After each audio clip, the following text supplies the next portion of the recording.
This is Mac OS Ken. Gearing up for Glowtime, possible heavy weather ahead for Apple, and things seem okay for the OKC Apple Retail Union. It is Monday, the 9th of September, 2024.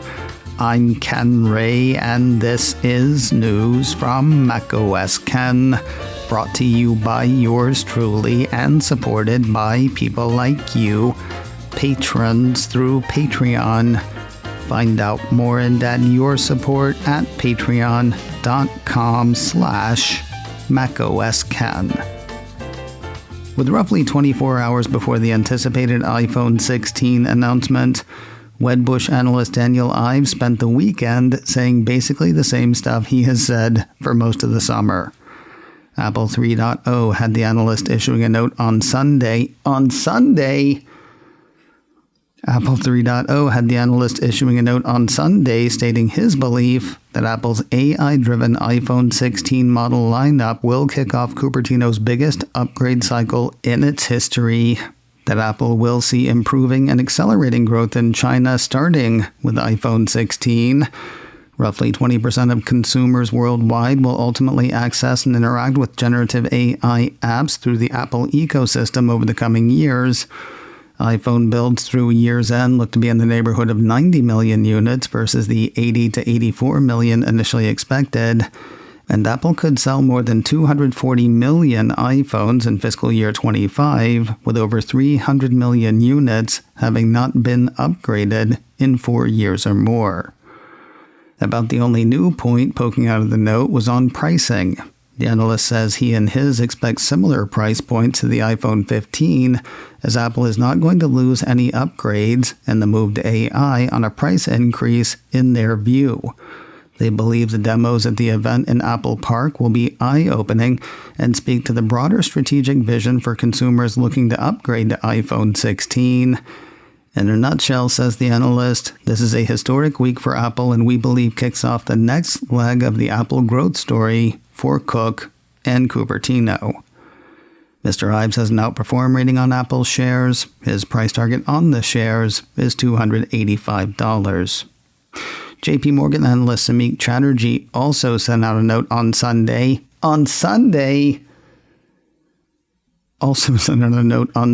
Bringing attention to this year's unknowns. Apple 3.0 had him saying, Apple's fall iPhone launch on September 9th is typically a well-known secret, with most features already telegraphed by the supply chain checks and the broader investment community.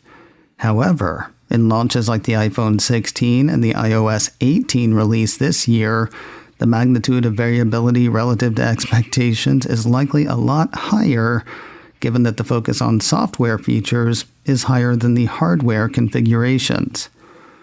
That said, two hardware-related unknowns do vex him: shipping dates and pricing. Then there are the software uncertainties, like when the various parts of Apple Intelligence will make their way to consumers. Now, one of the maxims my friend Rob Black has repeated for as long as I've known him is Wall Street hates uncertainty. Perhaps looking to mitigate some of that where today is concerned, Chatterjee listed a few things that could drive optimism from the Glowtime event. Among those listed are stable pricing for entry-level iPhones while adding Apple Intelligence, a release for iOS 18 in the first half of October so people can start trying Apple Intelligence ahead of the holiday shopping season. A significant number of AI apps from third-party developers might boost the spirits, and news of deals with purveyors of other LLMs, in addition to OpenAI and their ChatGPT. Mr. Chatterjee has an overweight rating on Apple shares. His price target on the shares is $265. The thing about the term SuperCycle sort of seems to mean what one wants it to mean. While Daniel Ives at Wedbush has said a lot about an iPhone SuperCycle in recent weeks, his note over the weekend says today's event sets the stage for a SuperCycle in his estimation. But he never really defines what that is. Over at Bloomberg, Mark Gurman's Power On newsletter over the weekend argued that the gradual rollout of Apple Intelligence will not spur such a cycle, at least not the way he defines it. Quoting the newsletter, some analysts are still hoping that the Apple Intelligence features will set off the long-awaited SuperCycle for the new iPhone 16, a rush of upgrades following pent-up demand. Their rationale: consumers are excited about AI right now, and many have been waiting years to buy new iPhones. The way he sees it, a SuperCycle is simply unlikely this year. But that's going by his definition. Holding back a sudden cycle in his estimation: iPhone weakness in China, macroeconomic concerns on other parts of the planet, the lack of Apple Intelligence in the EU, the uncooked nature of Apple Intelligence at launch, and people not knowing what Apple Intelligence is, nor why they would want or need it. Additionally, his usual unnamed peeps indicate that some AI features originally expected in iOS 18.1 have been pushed back to iOS 18.2. We could go through those, but there seems little reason, since we'll likely hear more about the rollout in the next few hours.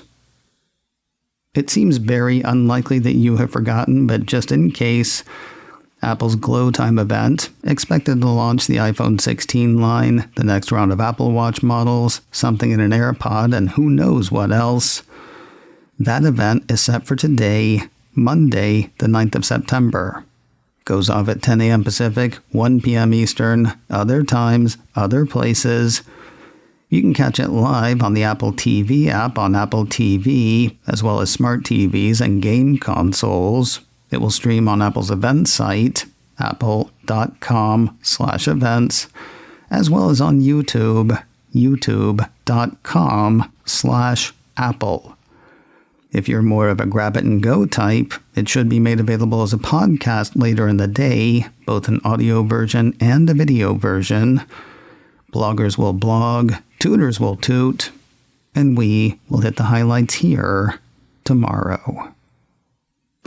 Here's the problem with iPhone 16. It is so a few hours from now. For real excitement, Mac Rumors has TF International analyst Ming-Chi looking ahead to next spring's iPhone SE 4 and next fall's iPhone 17. And the iPhone 18 in the fall after that.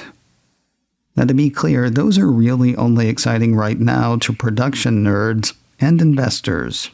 According to the report, 2025 is when Apple's drive to make its own 5G modems will finally come to fruition. According to the report, Young MC estimates that shipments of Apple's in-house 5G chip will reach 35 million to 40 million units in 2025 and grow rapidly to 90 to 110 million units in 2026 and 160 to 180 million units in 2027. Exciting though Glowtime may be, there are heavy clouds on the Apple horizon, some near term, some further out. Just a few hours after Apple's event, Huawei is hosting one of its own. Not necessarily detrimental to Apple, but certainly something on which to keep an eye. On Tuesday, something else that won't be detrimental to Apple, though sure could sting. iMore says Tuesday, the 10th of September, is when the European Commission is expected to decide whether the $14 billion plus being held in escrow will go into the EC's coffers or head back to Apple. This was also in Gurman's Power On newsletter over the weekend. According to that, about 8 years ago, the European Commission alleged that Apple and Ireland worked together to help the iPhone maker dodge corporate taxes on more than $100 billion generated in Europe between 2004 and 2014. The Commission fined Apple close to $14 billion for what it deemed to be unpaid taxes. Since then, the case has worked its way through courts and an appeals process, and the giant fine amount, a record-sized penalty, has been stuck in an escrow account. Gurman says the Commission is set to hand down its ruling on that tomorrow. He also indicates that that is the reason Apple's holding the iPhone event today instead of tomorrow. One more storm on the radar. We now know when we'll know what's going to happen with Google's payments to Apple. A federal judge says he will deliver a punishment in Google's antitrust case by August of 2025, according to a piece from TechCrunch, after ruling earlier this month that Google had abused its monopoly power over the search industry. There should probably be an asterisk or two with this story. First, I am reading by August 2025 as not before August 2025. I guess the wording makes sooner possible, though. As for the other star-shaped punctuation mark, the piece says a lot can change in 1 year, especially given the upcoming U.S. presidential election. Republican and Democratic donors are both reportedly asking the candidates to shake up America's tough regulatory environment. While the piece reads Google, Google, Google, there is a lot at stake for Apple. Though the judge in the case hasn't said what actions he will demand, the billions Google pays Apple to be the default search engine for Safari on iOS could easily be banned as part of any remedy. Apple retail workers at Oklahoma City's Penn Square Mall are likely breathing a sigh of relief. The website for the paper, The Oklahoman, says their union has hammered out a deal with the Cupertino company. According to the report, Apple agreed to new terms under the tentative labor agreement, ultimately giving workers safer working conditions and more incentives.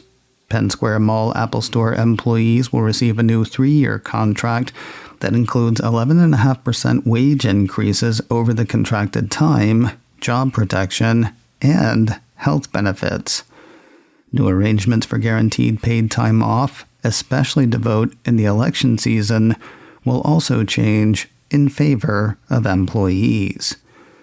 The deal comes after 2 years of stalled negotiations and the threat of a strike, according to the report. And finally today, though the 2024-2025 NFL season just started this weekend, we know who is going to the Super Bowl. Well, we know who's going to play the halftime show. The Hollywood Reporter says Kendrick Lamar is set to headline the 2025 Apple Music Super Bowl 59 halftime show. Feel free to forget that for the time being if you like. The show must not go on until the 9th of February, 2025.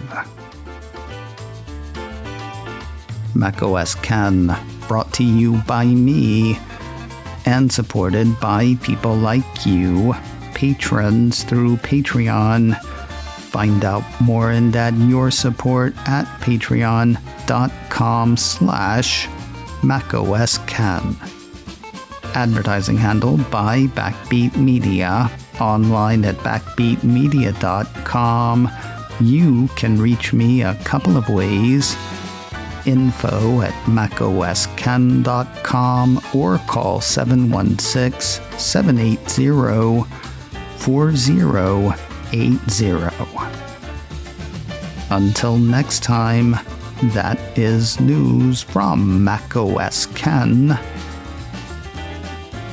I'm Ken Ray.